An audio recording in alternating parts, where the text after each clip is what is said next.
Qu'est-ce qu'on veut? On veut des sanctions contre Israël. Poutine, qui soutient l'extrême droite européenne, continue sa guerre d'agression en Ukraine.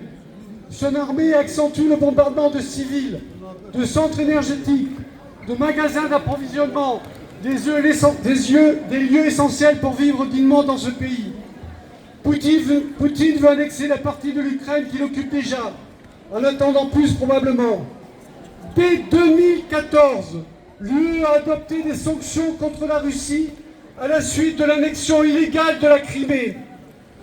17 paquets de sanctions supplémentaires ont été adoptés depuis le 24 février 2022 et la poursuite de l'agression en Russie contre l'Ukraine afin d'affaiblir l'économie russe et sa puissance militaire. Le dernier, rappelé récemment, concerne l'arrêt total de l'achat de gaz russe d'ici l'automne 2027. Quant aux États-Unis, sa politique de solidarité envers le pays agressé est des plus ambiguës, pour ne pas dire plus, en faveur de la Russie, si on en croit la première version du plan de paix revendiqué par Trump. Netanyahou, lui, dirige un gouvernement composé de ministres d'extrême droite. Il continue la colonisation illégale en Cisjordanie, où les violences de l'armée et des colons redoublent contre la population. Il annexe, avec la complicité active des États-Unis et passive de la plupart des États occidentaux, une partie de plus en plus grande de la Cisjordanie. À Gaza, Israël continue ses bombardements de civils, malgré la trêve proclamée. Seuls 100 des 60 camions d'aide humanitaire attendus chaque jour y pénètrent. La famine, la malnutrition, la soif, le manque de médicaments perdure. Le génocide se poursuit. Un plan de partage de Gaza serait en discussion ces jours-ci afin d'attribuer à Israël une partie du territoire gazaoui.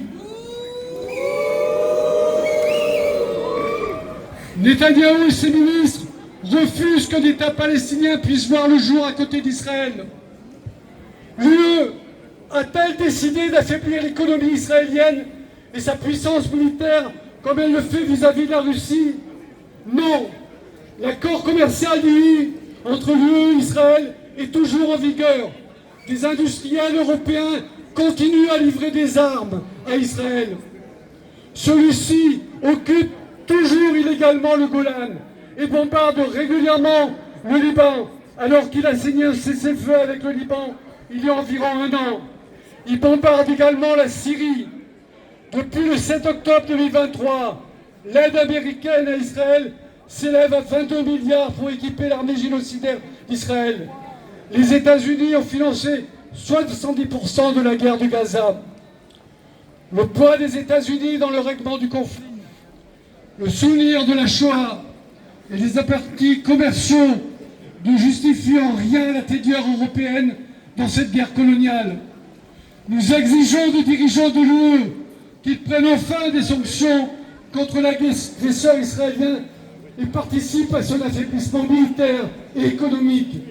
C'est le chemin le plus réaliste pour une paix juste et durable. Car pour l'instant, c'est bien la société civile qui est au cœur de la solidarité avec le peuple palestinien. Ce sont des ONG françaises et internationales qui interviennent à Gaza et en Cisjordanie pour aider les victimes du génocide, de la colonisation et de l'apartheid. Ce sont des centaines de milliers de personnes, voire des millions, qui ont défilé samedi dernier dans de nombreux pays en solidarité avec le peuple palestinien. Ce sont les dockers de plusieurs pays qui ont empêché l'exportation d'armes à destination d'Israël avec l'aide en France du syndicat CGT.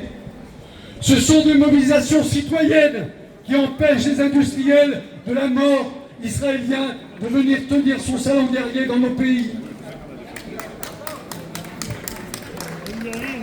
C'est la Fédération internationale des journalistes et le syndicat national des journalistes CGT qui ont porté plainte devant le parquet national antiterroriste ces jours-ci à Paris pour entrave à la liberté d'exercer le journalisme dans la bande de Gaza et en Cisjordanie, mais aussi pour des crimes de guerre contre les journalistes français.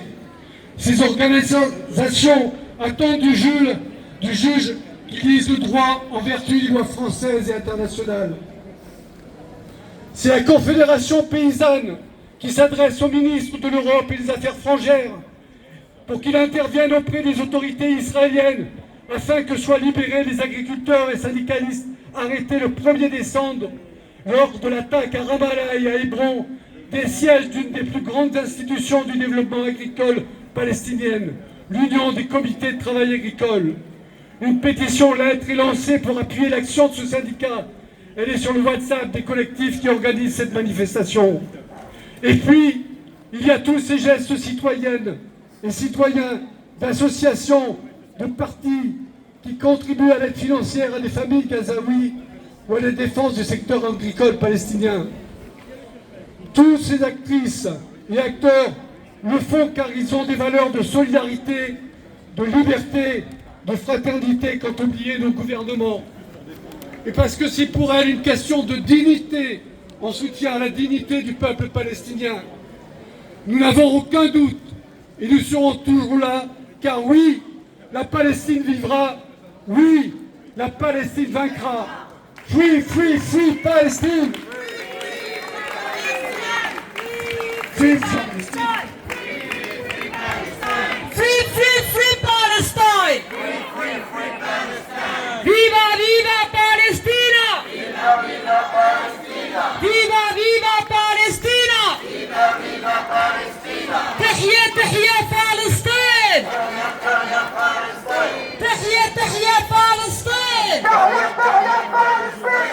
Viva, viva Palestine! Viva, viva Palestine! Viva, viva Palestine! Viva, viva Palestine!